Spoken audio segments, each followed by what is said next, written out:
chers téléspectateurs ñu ngi leen di nuyu dal leen ak jàmm ci Sen TV ñu am mbégte jàkkaarloowaat ak yéen comme ni ñu koy defee vendredi bu nekk ci seen émission Ndoumbelane tey ñu war a waxtaanee actualité def un round-up de l'actualité de la semaine di ci dalal kii di Alioune Sané coordonnateur du mouvement Y'en a marre ñu ngi lay nuyu dalal ak jàmm suñu plateau.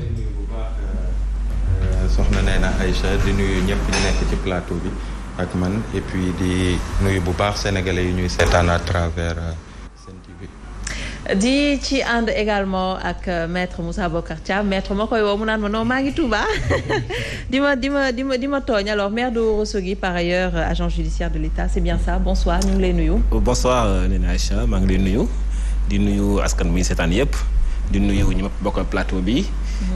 di leen sant di leen gërëm aussi ci invitation bi xaw naa fi gëj trop donc vraiment c'est un plaisir vraiment de partager le plateau ak ñoom monsieur Guèye ñoom Cheikh Oumar ak monsieur Sané aussi donc c'est un plaisir d'être là.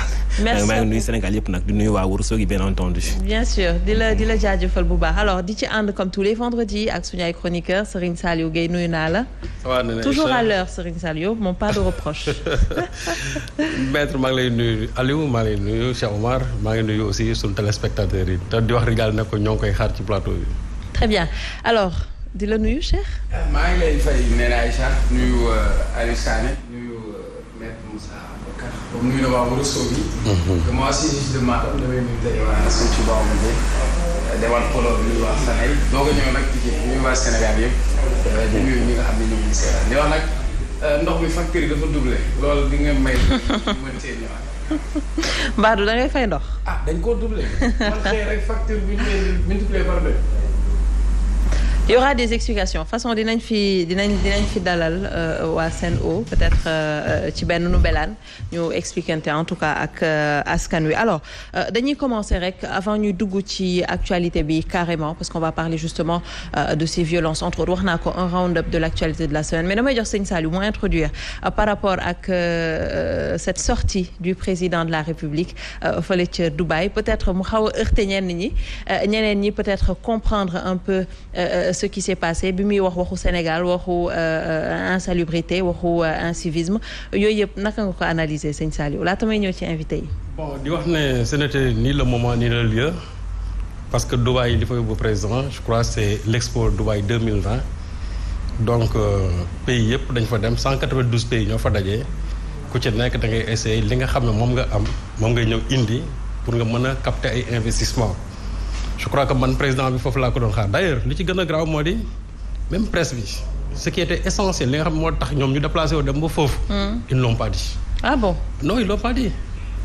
qui peut me dire aujourd'hui quelle a été l'essence du discours du président par rapport ak Expo 2020 Dubaï 2020 kenn wax ko ils ont laissé l'essentiel pour parler de l'inessentiel parce que pour man loolu accessoire la. parce que président bi il a fait un discours pour dire que Sénégal lii lañ fay c'est-à-dire ñu lii la ñuy indi lii la ñuy jaay si pour mën a capter les investissements étrangers. mais ñu bàyyi loolu finalement ils ont parlé tout simplement bon de la digression du président sur bien sûr la pagaille installée dans ce pays-là. et je suis un peu étonné parce que pagaille boobu je crois que tey su fekkente ne am na auteur c'est lui l'auteur principal de cette pagaille c'est lui le président de la République donc loolu waru ko jaaxal. et d'ailleurs dans le discours du président sax dafay faral di ñëw chaque fois il parle de cette pagaille-là qui est installée d'ailleurs biñ ko falee biñ ko réélire le discours qu'il a tenu je crois à Diamniadio il avait beaucoup insisté bien sûr sur vraiment l'insalubrité ak désordre bi nga xam ne moom ci dëkk bi ba ñun sax bañ fi jógee dañ ne comme que président bi réélire nañ ko dina changer dëkk bi xar kanam dëkk bi au moins dina ko changer te li ci gën a grave moo di on a des lois et des codes yoo xamante ni ñoom ñooy régir li nga xamante président bi moom lay jooytu on a un code de l'hygiène on a un code de l'environnement mais loolu lépp duñ ci sukkandikoo aujourd'hui quand on parle du problème des marchands ambulants pour man marchands ambulants yi vraiment dañ leen bàyyi parce que marchands ambulants yi lu ñu mën a def aussi c'est parce que tout simplement c'est en complicité avec les maires c'est en complicité aussi avec les autorités étatiques donc si on veut vraiment mettre fin à ça il y a des leviers vraiment sur lesquels juridiques sur lesquels l'État peut s'appuyer pour mettre fin à ce désordre-là ou bien à cette pagaille-là mais dem ba Dubaï man ñu lay xaar vraiment sur les questions les plus sérieuses parce que man bi may seetaan j'ai été vraiment ébloui par la délégation marocaine dama xool Maroc rek immédiatement j'ai envie d'aller au Maroc parce que ils ont présenté un projet qui a séduit le monde entier. Oui. Quand j'ai écouté par exemple le Rwanda j'ai été vraiment séduit et ci kàddu yu néew sax ñoom la ñu tënk li ñuy wax mais chez nous. donc présence au Sénégal séduit là en quelque sorte. Non, ça ne m'a pas séduit parce que non xam nga oui. Ça ne m'a pas séduit parce que le discours structuré que j'entendais du président de la République dama ko déggul parce que le président dans tout son discours ce qu'il en tout cas moom la ma dem ne moom lay jaay c'est le TER, le Smart Sénégal. Oui. Et ensuite le port de Ndayane. Mais c'est essentiel ça. Non, c'est pas essentiel ça. Oui, mais non par rapport à ce que les gens là ont li fa yóbbu nit ñi. Il fallait entendre, c'est-à-dire le projet marocain, le Morocco now là, il fallait entendre sur ça. Il fallait entendre ce que les Rwandais ont présenté. Pour dire que comment ces pays-là ont dépassé largement le Sénégal. Mais je me suis dit que quand on dit que c'est le TER qu'on va présenter là-bas, qu'est-ce que le TER? Smart Sénégal, ça maintenant parce qu'on est à l'ère de la digitalisation. Justement. Le port de Ndayane, je peux dire oui. Mais quand on veut vraiment nous présenter ici le TER, alors que pour moi, je pense que c'est pas ça en réalité. Et les gens sont passés complètement à côté. Quand j'ai vu la délégation sénégalaise, je me suis posé même des questions. Est-ce que Nini Diaolouine, foire mon femme, mais pas des expositions? Parce que finalement, non, c'est vrai. J'ai l'impression que les gens, ils ont confondu foire avec exposition. Et les 6 mois à venir vont nous édifier sur la présence du Sénégal là-bas. Quand on le dit, on a l'impression qu'on n'aime pas ce pays-là, alors qu'on aime ce pays. Alors on aime ce pays. Mais malheureusement, ce que les gens nous ont présenté là-bas, mandé vraiment douleur la doon xaar. Et la presse aussi, au lieu de parler de l'essentiel, c'est-à-dire pourquoi ils sont déplacés là-bas, pourquoi ils ont couvert la présence du chef de l'État là-bas et le discours du président, ils ont laissé ça, ils ont mis le focus sur ce qui est accessoire. Moi, l'incivisme dont on parle le président. Alors que l'incivisme, l'auteur de cet incivisme-là, serait que le président de la République.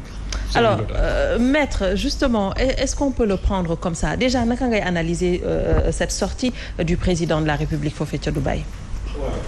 Donc, tout d'abord, li ma ci njëkk wax d'abord, c'est rafetlu d'abord présence du Sénégal à cette exposition. Ñun de bokk na ci ñi nga xamante ne nous sommes fiers de ce pays-là, fiers du Sénégal, fiers que le Sénégal dëkk la boo xamante ne même s'il y a beaucoup de difficultés tey, mais am nañ espoir ci suñu réew. Xam nañu si fekkee liggéey bi ñi Sénégalais yi seen bopp dans leur ensemble, que ce soit le secteur privé, que ce soit ceux qui sont dans le système étatique, xam nañ ne liggéey bu ñu sumb ni si ça continue, le Sénégalais vivront mieux. Le Sénégal sera meilleur dans les années à venir. Ça, moi, j'en suis convaincu. Maintenant, à Dubaï, le président a fait un discours, comme tous les discours, hein, donc ça peut faire sujet à interprétation, à discussion, à analyse. C'est normal. Mais quel monde n'attend que présence Sénégal TJ au niveau de cette exposition de Dubaï est inutile. C'est impossible. On va comparer chaque pays avec ses priorités, chaque pays également avec ses réalités. Nous ne sommes pas dans un état de concurrence avec les pays africains. Non. Parce que au Sénégal, nous sommes plutôt dans la collaboration, dans la coopération, que plutôt dans la concurrence. C'est justement basé que sur la nationalité, que sur la position géographique. Dépassez l'olo. Aujourd'hui, il faut que les Sénégalais d'ailleurs commencent à réfléchir de manière beaucoup plus ouverte. En pensant intégration, en pensant aux autres, en pensant... On ne regarde pas un pays africain comme étant un pays concurrent du Sénégal. Mais non. Est-ce que les gens le prennent oui, comme ça? La preuve, que les gens disent toujours que le Sénégal est dépassé. Rwanda, Morgan, Sénégal. Marocains, c'est une délégation Morgan, Sénégal. Les Sénégalais, on a l'habitude de s'auto-flageller, de d'ours, alors que, mais je pense qu'on a un beau pays. Nous avons avancer. Oui, mais ça, on le fait à l'image d'autres pays. Des fois, on compare bien le Sénégal à d'autres pays étrangers. Pourquoi pas comparer le Sénégal à des pays africains? C'est juste par rapport à ça.